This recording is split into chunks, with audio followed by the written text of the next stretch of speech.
I'm Greg Hunter. Welcome to USAWatchdog.com. With us a brand new guest. He's a best-selling author. He sold more than 2 million books of this book right here, The Harbinger. He's got his latest book out is called The Mysteries of the Shemitah. If you guessed Jonathan Cahn, you guessed correctly. Jonathan Cahn, thank you for joining us today from New Jersey.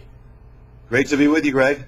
Really I know that you wrote this huge bestseller. Really, these are kind of companion books. I went through it for about 2 hours last night and said, wow, this really kind of goes with this. And this is your latest book, and this is the Mysteries of the Shemitah.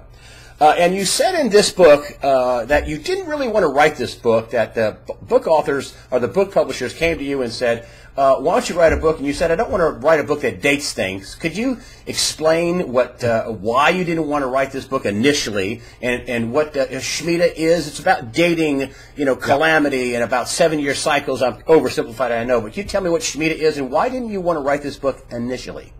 Yeah, well, it was, I'd written The Harbinger, and, so there was a lot of speculation concerning the Shemitah, which begins in The Harbinger, and that concerns this year that we're in right now. And I didn't want people to be focusing or make their main focus dates or date states. So that was one thing. The bigger picture. But the thing is that there was so much here, and when I started pondering it, it was so gigantic, this mystery, that it has been affecting all of our lives since the moment we were born. I mean, this is the mystery behind the rise and fall of the economy, the crashing when Wall Street crashes, even the rise and fall of nations, when America rose, what may be the fall of America. It is so precise that, as far as I know, it's the only source or the only thing in existence that actually gives the dates, not just the times of the greatest crashes of Wall Street, but the actual dates down to the hours of when Wall Street crashes, and this is long before it ever happened. So the mystery of the Shemitah goes back 3,000 years, and it begins on Mount Sinai, actually, when the law of the Shemitah comes to Israel, and what basically was this: every 7 days was a day, but every 7 years, most people don't know, was a Sabbath year. And that year was called the Shemitah. And during that year, it's a total economic rest. And there's no sowing, reaping of the land. There's no buying or selling of the fruits of the land. And on the last day of the Shemitah, it is called Elul 29 in the Bible. Elul 29, that's the date. On that day is a complete wipeout. All debt is wiped out. All credit's wiped out. The financial accounts of the nation are wiped clean. So now this was supposed to be a blessing. But the Shemitah turns from a blessing to a sign of judgment or calamity on a nation that has once known God, turned against his ways and turned away, and that comes and strikes the financial realm, economic realm, and the nation's sustenance. So the big question is it possible that this mystery is actually in effect now, that it is affecting every part of our life, that it has affected our past, our present, and will affect our future? And the answer, the mystery of the Shemitah is revealing the answer is yes, it is affecting us right now.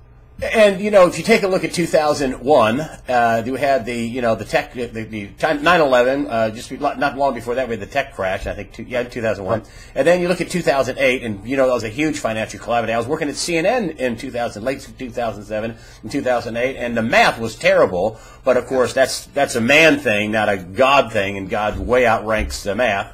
And now we're talking 7 years in future, so 2008, 2015, and we're looking at, if the Shemitah is correct, and I know you think it is, we're looking at some kind of fallout this fall. Is that correct? Well, yeah. I mean, the Shemitah is correct, but the only question, and this is where I don't want to be dogmatic, but I want people to be aware and be warned, is that the cycle. Let me give you an example. In the last 40 years, even going back farther, that you have these collapse of the market or Wall Street long-term collapses. The dates the beginning are 1973, 1980, 1987, 2000, and 2007. Now, every single one of them is on the 7-year cycle. Not only that, every single one of them happens at the time of the Shemitah, not just a 7-year cycle, but on the exact appointed time. And even in the middle of that, 1994, you have the bond market massacre, the greatest bond market collapse in history to that date. So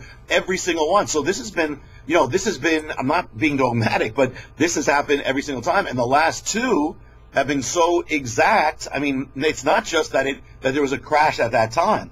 What you have is in the greatest stock market day crash, point crash, up to that day is in September 17th, caused by 9/11. That day that it crashed is Elul 29, the day that's appointed in the Bible. That's the exact day when you have to wipe out financial accounts, and that becomes a sign of warning of a nation under judgment. So you got the exact day, September 17th, Elul 29, not just Elul 29 that happens once a year. Elul 29 that happens once every 7 years. And then that record holds for 7 years until you get to the great crash of the Great Recession, the greatest crash in history, September 29th. They go into the New York Stock Exchange, ring the bell refuses to ring, they take it as a sign. That day comes the greatest crash in American history. When did that take place? On Elul 29, the exact same day, and not just Elul 29, the exact day, the wipeout day of the Shemitah, that happens only once every 7 years. So the two greatest crashes up to those days happen exactly 7 biblical years apart, down to the day, down to the hour, down to the minute. That, Greg, is how exact this thing is. So that would make me say, even though I'm not dogmatic, we need to be aware. We have entered a year of the Shemitah now. And the pattern of the Shemitah is that generally the beginning of the Shemitah it's very undramatic. But there are at times signs, and I believe this time we had some very significant things that are signs of what's to come. But if something is going to happen this cycle, then the pattern is it happens at the end of the cycle or the end of the Shemitah. And that, as you said, that focuses around the time of September, which is the Hebrew month of Tishri, which, by the way, is the time when the greatest day crashes in history have taken place. So everything is converging, and there's a lot. Even the harbingers are converging. So everything's converging around this time. So though I'm not dogmatic, I believe we need to be ready, and that's why I believe I had to write the Mystery of the Shemitah, that people need to be ready. I believe a great shaking is coming, and whether it happens in the parameters or around the parameters or after, doesn't matter. A great shaking is coming to America, and we need to be ready. You know, I want to read something out of your Shemitah book towards the end. And, one of the things I do here on USA Watchdog is that, they keep telling us that we have this recovery, and they're allowing central banks to buy, they're claiming at CME Group, which handles, currencies and gold and silver and all commodities, oil, wheat, tin, bauxite. They put in their 10K that they allow the central banks to trade the markets, and they give them volume discounts. It's in the 10K.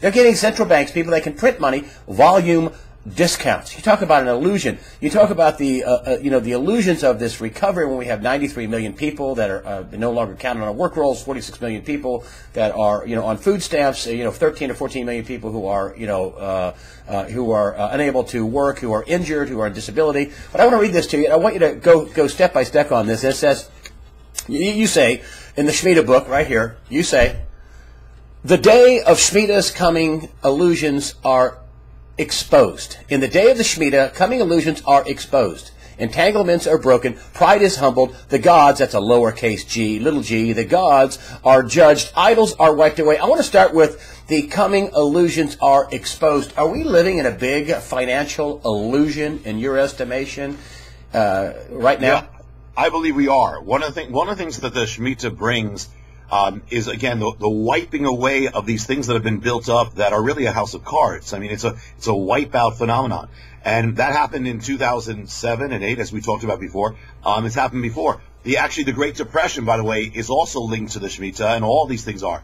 But yeah, I believe we have a house of cards. We had that in 2007 to 2008, and everything was wiped out, and we said, oh well, now we're not going to do this anymore. Well, we've gotten worse since then.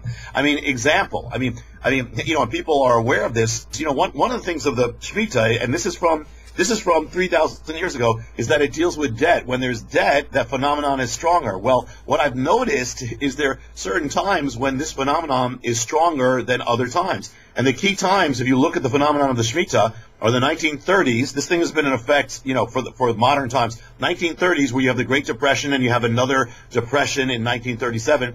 And then the other time period is from the 1970s onward. And those two time periods, what is the key between them is those are the times when America's debt has been at its peak. And we are now, this debt level, this house of cards, this debt is astronomical. We have not learned the lesson from before. And what that would tell me is that it tends to be that when that level rises, the phenomenon of what's coming with the Shemitah is all the more powerful. And so that I believe, a great crash, we're going to see this collapse of this house of cards. And I believe that's exactly what it is. It's a house of cards. Well, I'll tell you what, Jonathan Cahn, the math sure backs up you and God.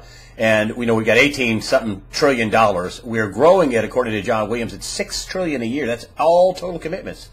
According to the Bank of International Settlements, back in the last crash, we had, 60 or 600 or 700 trillion dollars in derivatives. Now they come right out and say it's a quadrillion, it's 1,000 trillion. So what you're saying about the debt, bigger than ever, you are correct, sir, and you can do that on a math problem. And you're saying, and I wanted to say something else too. I wanted to get into this.